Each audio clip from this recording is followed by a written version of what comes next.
9-ാം വാക്യത്തിൽ പറയുന്ന എന്താണെന്ന് നോക്കൂ. ഇതിനാൽ നാം കർത്താവും പിതാവുമായതിനെ സ്തുതിക്കുന്നു. ഇന്ന് രാവിലെ നാം അത് ചെയ്തു. ഈ നാവ് കൊണ്ട് രാവിലെ നാം ദൈവത്തെ സ്തുതിച്ചു. പിന്നെ വായിക്കുന്നത്, അതേ നാവ് ഉപയോഗിച്ചുകൊണ്ട് മനുഷ്യരെ ശപിക്കുന്നു എന്ന് പറഞ്ഞാൽ നീ അവനോട് ശാപവാക്ക് പറയില്ലായിരിക്കും. എന്നാൽ നിന്റെ ഭാര്യയെ മുറിപ്പെടുത്തുന്നു, നിന്റെ ഭർത്താവിനെ മുറിപ്പെടുത്തുന്നു. നീ മുറിപ്പെടുത്തുന്ന ആ ആളുകൾ ദൈവം തൻ്റെ സാദൃശ്യത്തിലും സ്വരൂപത്തിലും സൃഷ്ടിച്ചിട്ടുള്ള മനുഷ്യരാണ്. ക്രിസ്ത്യാനികളെയാണ് ദൈവം തൻ്റെ സ്വരൂപത്തിൽ സൃഷ്ടിച്ചതെന്നാണ് ഞാൻ കരുതിയത്. അല്ല, എല്ലാ മനുഷ്യരിലും ദൈവത്തിൻ്റെ സാദൃശ്യത്തോട് ചേരുന്ന ഏതെങ്കിലും ഒരു കാര്യം കാണും. അതിൽ മിക്കതും പിശാച് അവരിൽ നിന്ന് നഷ്ടപ്പെടുത്തി കളഞ്ഞു. നമുക്കിങ്ങനെ പറയാം, ഒരു ചുവരിൽ ഒരാളുടെ ഒരു വലിയ ചിത്രം ഒട്ടിച്ചിരിക്കുന്നു. അത് ഒട്ടിച്ചപ്പം ആ മനുഷ്യൻ്റെ മുഖം വളരെ വ്യക്തമായിരുന്നു. എന്നാൽ മറ്റൊരു പാർട്ടിയുടെ ആൾ വന്ന് ആ ചിത്രം കീറിക്കളഞ്ഞു. ഇപ്പോൾ ആ മുഖത്തിൻ്റെ അല്പസ്വല്പമേ കാണാൻ കഴിയും, ഒരു കണ്ണോ ചെവിയോ അങ്ങനെ എന്തെങ്കിലും. അതാണ് മനുഷ്യന് സംഭവിച്ചത്. ദൈവസ്വരൂപത്തിൽ ആരംഭത്തിൽ അവനെ സൃഷ്ടിച്ചു. എന്നാൽ പിശാച് വന്ന് അതെല്ലാം നഷ്ടപ്പെടുത്തി. എങ്കിലും അല്പസ്വല്പം അവിടെ ഉണ്ട്. ഒരു ചെവിയോ കണ്ണോ ആ ചിത്രത്തിൻ്റെ ഒരു ചെറിയ ഭാഗം. ഇതുപോലെ ദൈവത്തിൻ്റെ സ്വരൂപത്തിൻ്റെ ഒരു ചെറിയ ഭാഗം എല്ലാ മനുഷ്യരിലും ഉണ്ട്. ഈ വാക്യം അതാ പറയുന്നത്. എല്ലാ മനുഷ്യരിലും മുഴു സ്വരൂപമല്ല, അവർ ക്രിസ്തുവിനെ പോലല്ല. എന്നാൽ അവരെ എല്ലാം ദൈവം തൻ്റെ സ്വരൂപത്തിൽ സൃഷ്ടിച്ചതാണ്. എന്നാൽ ഒരു കാര്യമുണ്ട്, എല്ലാ മനുഷ്യൻ്റെ ഉള്ളിൽ ഒരു ആത്മാവുണ്ട്, ഒരു മനസാക്ഷി. ഏറ്റവും മോശപ്പെട്ട ആളിപ്പോലും ഒരു മനസാക്ഷിയുണ്ട്. മൃഗങ്ങൾക്കതില്ല. ഒരു നായ്ക്കോ ഒരു പൂച്ചയ്ക്കോ മനസാക്ഷിയില്ല. ഈ ഒരു കാര്യം മാത്രം മതി എല്ലാ മനുഷ്യരിലും ദൈവത്തിൻ്റെ ചെറിയൊരു അംശമുണ്ടെന്ന് മനസ്സിലാക്കാൻ. ഏറ്റവും മോശപ്പെട്ട ആൾക്കൊരു മനസാക്ഷിയുണ്ട്. അതുകൊണ്ട് ആരോടും ധാർഷ്ട്യത്തോടെ പെരുമാറരുത്. കൊലോസ്യ ലേഖനം 4-ാം അധ്യായത്തിൽ ഇപ്രകാരം നാം വായിക്കുന്നു.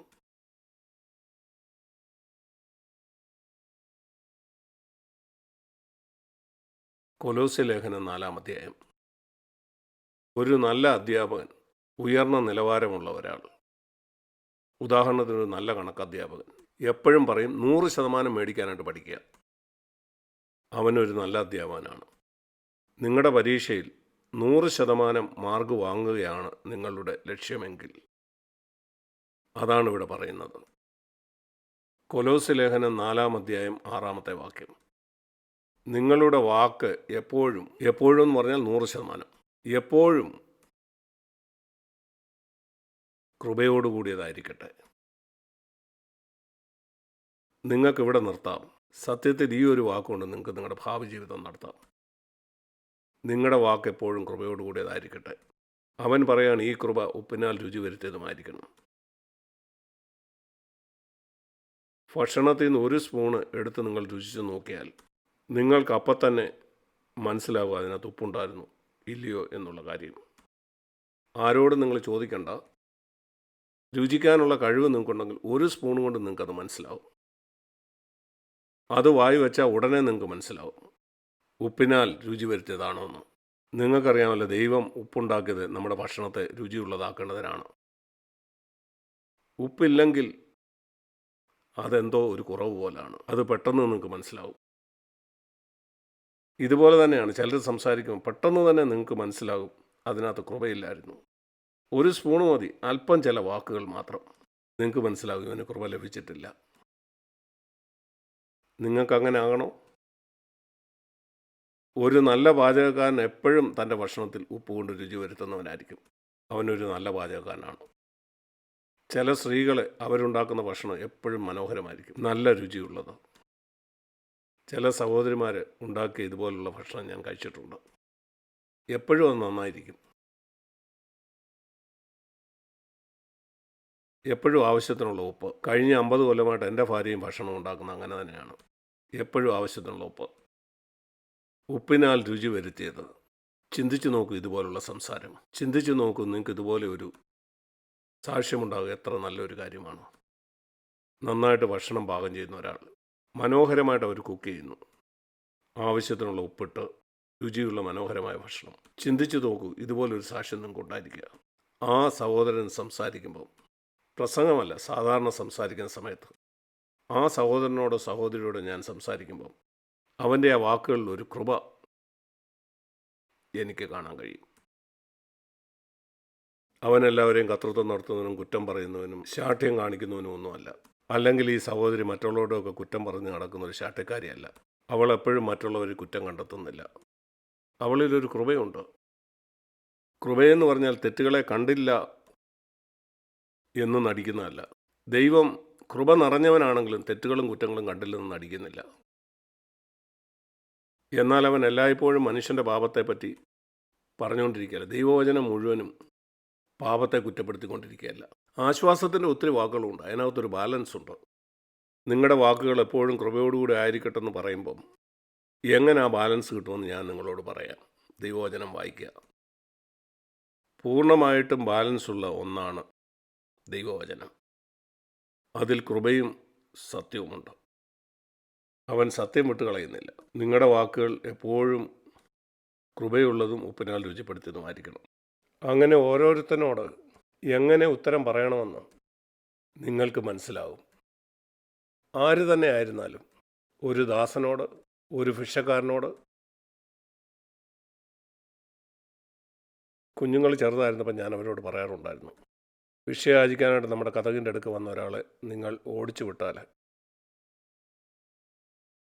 അവൻ്റെ പുറകെ ചെന്ന് പറയുക, എന്നോട് ക്ഷമിക്കണം സാറേ, അവനെ സാറേ എന്ന് വിളിക്കുക, അവൻ നിന്നേക്കാൾ പ്രായമുള്ളവനാണ്, അവനൊരു യാചകനാണെങ്കിൽ നിന്നേക്കാൾ പ്രായമുള്ള ആളാണ്, അവനോട് അങ്ങനെ സംസാരിക്കാൻ നിനക്കൊരു അവകാശവുമില്ല. പറയുക, സാറേ ഞാൻ അങ്ങനെ സംസാരിച്ചില്ല, എന്നോട് ക്ഷമിക്കണം.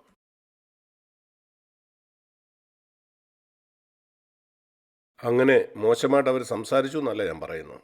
എന്നാൽ ഞാൻ മുന്നറിയിപ്പ് കൊടുത്തു, ഒരു ഭിക്ഷക്കാരൻ ഒരു മനുഷ്യനാണ്. അവർ നിങ്ങളുടെ കഥകിൽ മുട്ടിക്കൊണ്ടിരിക്കാൻ നിങ്ങൾ ആഗ്രഹിക്കുന്നില്ലെങ്കിൽ സൗമ്യതയോടെ അവരോട് നിങ്ങൾക്ക് പറയാം. ദയയില്ലാതല്ല, ആരോടും പരുഷമായിട്ട് പറയാൻ നമുക്ക് അവകാശമില്ല. ഒരു മനുഷ്യനോടും ദേഷ്യപ്പെട്ട് ബഹളമുണ്ടാക്കാൻ നമുക്ക് അവകാശമില്ല. തങ്ങളുടെ ഭാര്യമാരോട് ഒരിക്കലും മോശമായിട്ട് സംസാരിക്കാത്ത വിശ്വാസികളാണ് CFCയിലൊന്നുള്ള സാക്ഷ്യം. ഭർത്താക്കന്മാരോട് മോശമായിട്ട് സംസാരിക്കാത്ത സഹോദരിമാരാണെന്നോ, നിങ്ങളോട് മോശമായിട്ട് സംസാരിക്കുന്ന ഒരു ഓട്ടോറിക്ഷ ഡ്രൈവറോട് ഒരിക്കലും ബഹളം ഉണ്ടാക്കാത്തവരാണെന്നോ, അല്ലെങ്കിൽ റെയിൽവേ സ്റ്റേഷനിലുള്ള പോർട്ടറോട് വാദപ്രതിവാദം നടത്താത്ത ഒരാൾ, അവരാരോടും മോശമായിട്ട് പെരുമാറുന്നവരല്ല. അല്ലെങ്കിൽ റോഡിൽ വെച്ച് ഒരു വണ്ടി ആക്സിഡൻ്റ് ഉണ്ടാകുമ്പോൾ ആ സാക്ഷ്യം ഉണ്ടായിരിക്കാൻ ഞാൻ ആഗ്രഹിക്കുന്നു. കാരണം എല്ലാ മനുഷ്യരെയും ദൈവം തൻ്റെ സ്വരൂപത്തിൽ സൃഷ്ടിച്ചതാണ്. ബഹുമാനത്തോടെ വേണം അവരോട് സംസാരിക്കാൻ. അഭിപ്രായ വ്യത്യാസമുണ്ടാകും. എനിക്ക് ആയിരക്കണക്കിന് വിശ്വാസികളുടെ അഭിപ്രായ വ്യത്യാസമുണ്ട്. എന്നാൽ അവരോട് മോശമായിട്ട് സംസാരിക്കില്ല. മോശപ്പെട്ട പേരുകൾ അവരെ വിളിക്കില്ല. സഹോദര ക്ഷമിക്കണം, ഇതെനിക്ക് അംഗീകരിക്കാൻ കഴിയില്ല. ഒരാളെ ഞാൻ തിരുത്തുന്ന സമയത്ത് പോലും ഞാൻ മുന്നറിയിപ്പ് കൊടുക്കും. ഇതൊരു വലിയ വ്യത്യാസമാണ്. ഞാൻ പറയാം അതെന്തുകൊണ്ടാണെന്ന്. കാരണം മത്തായിയുടെ സുവിശേഷം 12-ാം അധ്യായത്തിൽ നാം വായിച്ച ആ വാക്യം തുടർന്ന് ഞാൻ വായിക്കാം. അത് നാം മുഴുവനായിട്ട് ചിന്തിച്ചില്ല. മത്തായിയുടെ സുവിശേഷം 12-ാം അധ്യായം 36-ാം വാക്യം നാം വായിച്ചു, എന്നാൽ 37-ാം വാക്യം നാം വായിച്ചില്ല. 36-ാം വാക്യം പറയുന്നു, മനുഷ്യൻ പറയുന്ന ഏത് നിസ്സാര വാക്കിനും ന്യായവിധി ദിവസത്തിൽ കണക്ക് ബോധിപ്പിക്കേണ്ടി വരും. നമ്മൾ പറഞ്ഞ ഓരോ വാക്കിനും. കാരണം 37-ാം വാക്യം, ന്യായവിധി നാളിൽ നിന്റെ വാക്കുകളാൽ നീ നീതീകരിക്കപ്പെടും, നിന്റെ വാക്കുകളാൽ കുറ്റം വിധിക്കപ്പെടുകയും ചെയ്യും. നിങ്ങൾക്കറിയാമോ അത്? നിങ്ങൾക്കറിയാമോ? നീതീകരിക്കപ്പെടുന്നത് നിങ്ങളുടെ വാക്കുകളാലാണ്, കുറ്റം വിധിക്കപ്പെടുന്നതും നിങ്ങളുടെ വാക്കുകളാൽ തന്നെയാണ്.